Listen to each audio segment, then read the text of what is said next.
सोच सकते हैं कि एक ऐसा देश जहां हर दिन मिसाइल हमलों और युद्ध की खबरें आती हों, वही देश आज भी दुनिया की खाद्य सुरक्षा का एक बड़ा सपोर्ट बना हुआ है।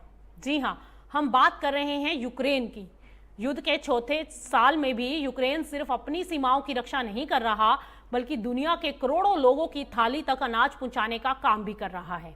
हालात कितने ही मुश्किल थे, इसका अंदाजा इसी बात से आप लगाया जा सकता है कि युद्ध शुरू होने के बाद कई जानकारों ने ये आशंकाएं जता दी थी कि यूक्रेन का एग्रीकल्चर एक्सपोर्ट बुरी तरह से प्रभावित हो जाएगा, लेकिन हुआ ठीक इसका उल्टा। तमाम चुनौतियों के बावजूद यूक्रेन ने अपनी सप्लाई चेन को जिंदा रखा, नए एक्सपोर्ट मार्ग बनाए और वैश्विक बाजार में अपनी मौजूदगी बरकरार रखी।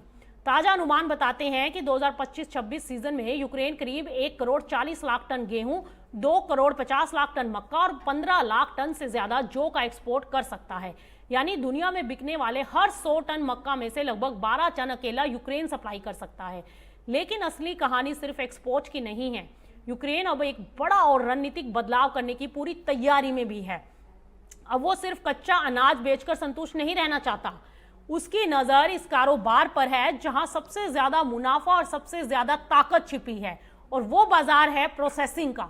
सरल शब्दों में कहें तो यूक्रेन अब गेहूं, मक्का, सोयाबीन और सरसों को सिर्फ उगाकर बेचने की बजाय उससे बनने वाले वैल्यू एडिड प्रोडक्ट्स पर फोकस करना चाहता है, जैसे कि तेल, खली, बायोफ्यूल, बायोएथेनॉल और फीड इंग्रेडिएंट्स। दरअसल कच्चा माल बेचने से ज्यादा कमाई उसके प्रोसेस्ड उत्पादों में होती है, और यही वजह है कि यूक्रेन का बायोएथेनॉल निर्यात युद्ध शुरू होने के बाद लगभग 3 गुना बढ़ चुका है। सूरजमुखी तेल और खली के कारोबार में तो वो पहले से ही दुनिया में बड़े खिलाड़ियों में शामिल था। ऐसे में माना जा रहा है कि अगर यूक्रेन अपनी प्रोसेसिंग क्षमता बढ़ाने में सफल हो जाता है तो आने वाले सालों में ये सिर्फ अनाज एक्सपोर्टर नहीं रहेगा, बल्कि विश्व स्तर पर एग्री प्रोसेसिंग हब के रूप में भी उभर कर सामने आ सकता है।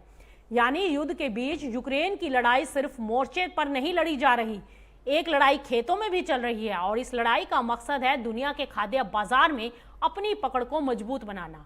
अब दुनिया की नजर इस बात पर है कि क्या यूक्रेन युद्ध की चुनौतियों को अवसर में बदलकर एग्रीकल्चर सेक्टर में एक नई कहानी लिख पाएगा।